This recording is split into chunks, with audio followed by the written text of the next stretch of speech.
Go. Welcome to Doug in Exile. This one, Bill Clinton is back in the news. That can only mean one thing: allegations of the inappropriate kind, because that's all Bill Clinton did. This is a giant call out to the left, forever impugning Trump's character. The left never cared about anything they accused Trump of. Bill Clinton was guilty of it, and probably Biden with Tara Reid, if you ever look up those horrifying allegations. They only believe in pointing these things out to make the other side politically lose. And then their own side, they cover it up because they want them to politically win. So they do not care about any of the things they complain about, including helping children with US aid, lowering taxes, raising taxes, helping blacks, helping gays, helping women, bringing fair pay. They don't care about the environment. That's why they're attacking Elon Musk. They care about whatever is politically expedient. I have the article here. Ex-Clinton military aide alleges President Bill Clinton molested Air Force One flight attendant in late night incident. Now, notice this guy is not a political advocate. He has nothing to gain from this. After making bold claims about former Secretary of State Hillary Clinton, a former top military aide is now revealing explosive allegations that cast a harsh spotlight on former President Bill Clinton's conduct behind closed doors, adding a troubling new chapter to the legacy of his presidency. Again, what does this guy even have left? And the idea that Hillary Clinton is still an outspoken critic about Trump is hilarious to me. And all the feminists that go, you just put a R-wordist, into office. No, you guys did it 30 years before. If you're right about Trump, we don't know if they're right about Trump. I know we're right about Bill Clinton. Retired Air Force Lieutenant Colonel Buzz Patterson, who carried the nuclear football during Clinton's administration, describes a toxic environment rife with misconduct and moral failures at the highest levels of power. One incident, he says, continues to haunt him. Quote, "We were returning late one night from a long trip to Europe on Air Force One," Patterson wrote on X Tuesday night. "We landed at Andrews and helicoptered in Marine One to the White House. We landed on the South Lawn at about midnight after ensuring the president was on his way to his residence upstairs. I headed to my bedroom in the East Wing. Shortly thereafter, my phone rang, and it was the Air Force One presidential pilot. Buzz, we have a problem." According to Patterson, the issue involved a female Air Force One steward, a married staff sergeant with children. This is how Bill Clinton treats women with children. This is their idea of family values, who allege that Clinton had cornered and molested her in the gallery during the flight. This man had no impulse control, much like John F. Kennedy back in the day. These men went nuts on women. They couldn't control themselves. I knew her and liked her, and she was super sweet. And now she was in tears, said the Patterson. The woman reportedly did not want to become another public scandal, but was deeply shaken.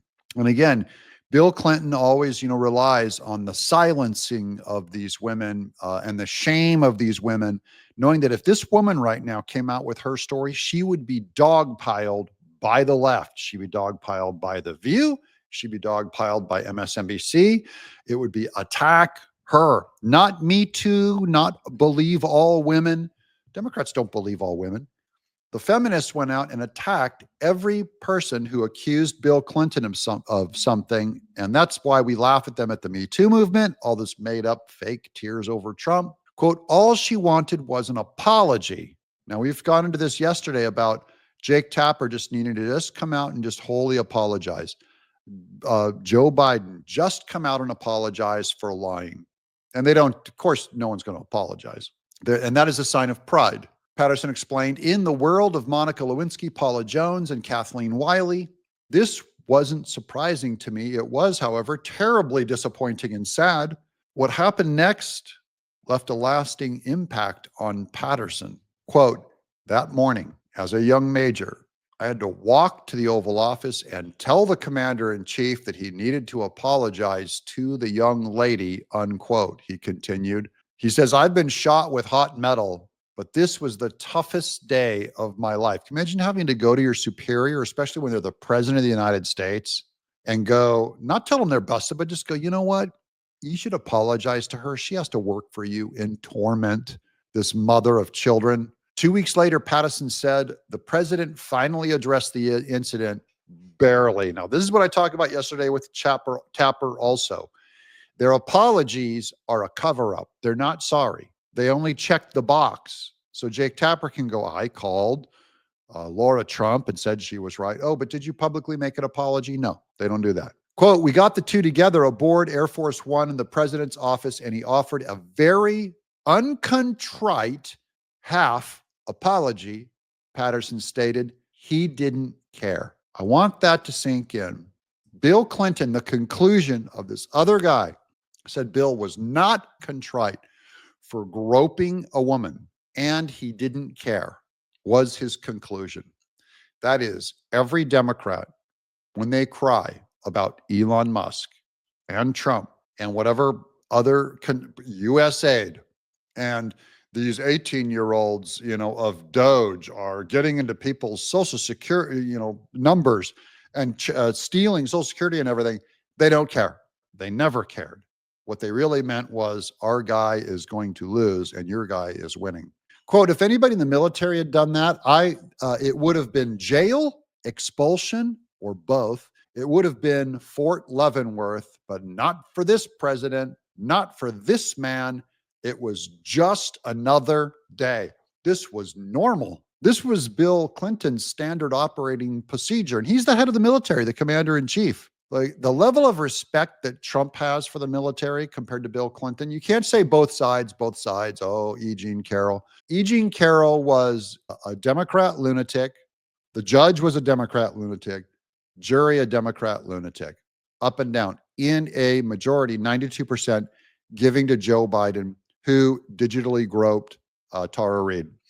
Patterson's allegations add a new layer to ongoing questions surrounding Clinton's treatment of women during his presidency. The same aide recently weighed in on Monica Lewinsky's claim that Clinton should have resigned after their affair, per BizPac Review.